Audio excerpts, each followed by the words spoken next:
Hey guys, Vaughn here. I'm going to be continuing to follow Terra Nova, so I'm kicking off my Terra Nova recap series. Since I did talk in great deal about the premiere, I'm actually kicking off this series with episode 2. It's called Instinct, and frankly, it's a little bit of a step backwards for the series thus far. The Shannon family has crossed over from the wretched future of overpopulation and pollution to a village called Terra Nova, where everything's peaceful except there's dinosaurs. There's also a lot of military action involved. The guy in charge is the bad guy from Avatar, and his name is Taylor, I believe, Commander Taylor. Anyhow, the first episode showed all of this. The Shannon family going back, and I need to remember some of their names, so I'm just going to be coming up with stuff throughout this recap. So what we've got so far is they're adapting, and everything seems to be okay. There is this faction group called the Sixers, and they split off from the Terra Nova tribe some time back. Everybody who came over at once became a Sixer back at the interval where they switched in. And there's some mystery there. Unfortunately, a lot of this prime plot is not brought up in episode 2. So if you missed episode 2 and you need to catch up on it, to catch up on Terra Nova for anything that could lay in the future, the only thing you got to take away from this episode is the fact that there's a Sixer among Commander Taylor's security forces. So there's a mole.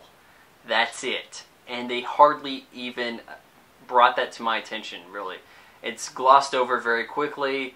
It's just another fact for Taylor to say, well, Shannon, I believe I can trust you, you know. That's about it.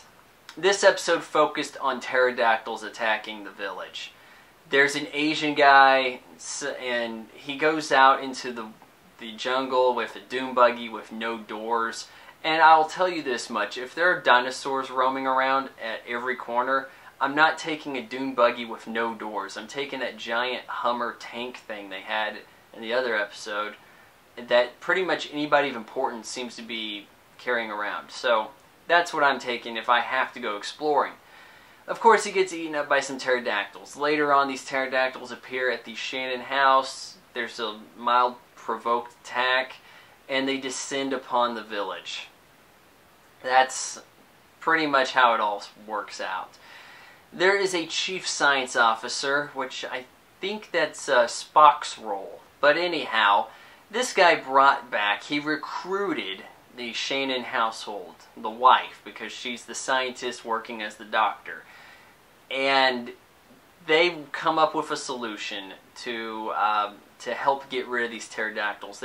They find out that the pterodactyls are returning home, and that Terra Nova is built where they were all brought into this world. Now, here's where things actually get rather falling skies-ish. They say, look, we need to have a sample. Okay, we got to capture some of these. So then Officer Shannon, he's like, well, I'm your guy to go do that. He heads off, comes back after the commercial break, says, well, we got 2 of them, blah, blah. And I'm like, really? Well, where's the evidence? Where is all this? You know, it's a TV show. Why can't I see any of this stuff? They just have people reporting on what happened during the commercial break. The commercial break ate up the exciting part of the episode. So, one strike there. It's about to get more interesting. The birds descend on the village, and Commander Taylor and Officer Shannon take off in an armored tank dune buggy Hummer vehicle with this pheromone stuff that the scientists concocted to attract the pterodactyls. The idea is to spread this somewhere else where they can then nest and create a new life for themselves, so they don't have to migrate to the village. Commercial break, we come back, and Taylor's like, well, if you thought they were noisy before, you should hear them when they're, you know, and that's supposed to be the joke for this episode. So once again, we've kind of missed out on a big chunk of the action due to budget constraints, time constraints. maybe even time slot constraints. I'm somewhat surprised that this show's on at 7 o'clock Central.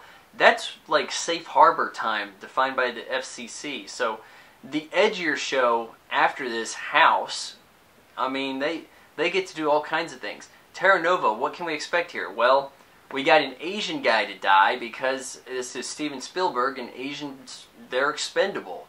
So that's about it. Like, we may get one off-screen death with a dead body found later, and no kids are going to be in real harm's way. I mean, we had a house full of pterodactyls, and this guy on the security force who likes middle daughter of the Shannon family, he gets knocked over quickly, and then they drag him into this bedroom over at the Shannon house, and they leave the little girl. She's underneath a couch.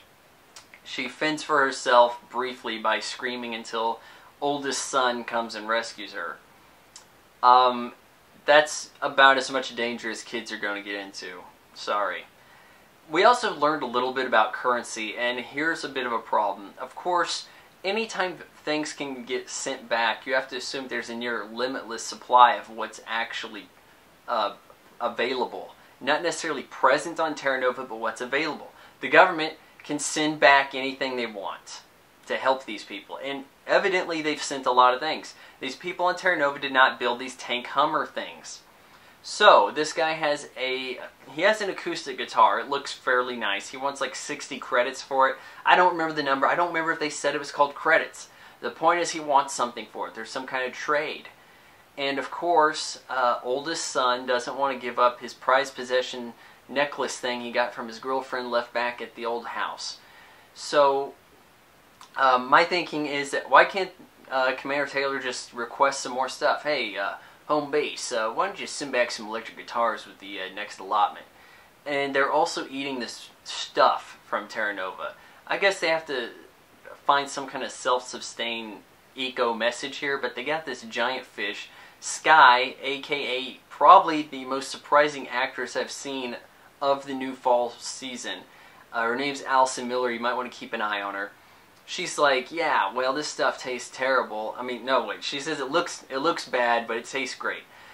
They could send back a lot of food. Why don't they just call up McDonald's and have a little bit of product placement run over here? Just drop in some quarter pounders with cheese, and, you know, just the patties, and they could cook them themselves. The point is, they have a limitless amount of food, or rather, just about anything that can get sent back. They had to eat something in the future. I know they acted like fruit was weird, but they ate something, right? They can send things back. Just a little bit of a gripe. I need to catch up on some other shows. I do have a name for the podcast I mentioned I'm going to be doing with my friend Annette Lawless. She's a TV reporter in Cleveland. We have to try to figure out the logistics of how we're going to get all this to work correctly.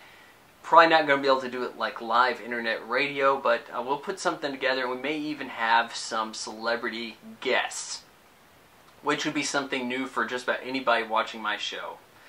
The title is Hottie and the Jerk, and you can imagine how we came up with that title.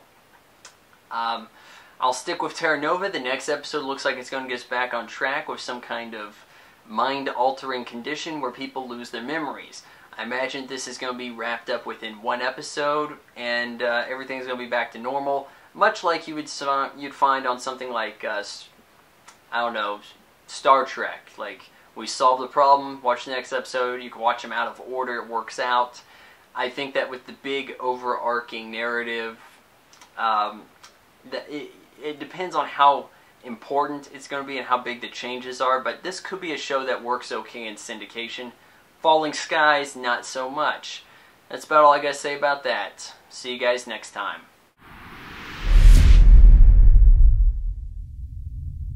Oh guys, I forgot to mention this, but I actually get to see the Ides of March later today, so tune in for the early review. I'll see you guys then.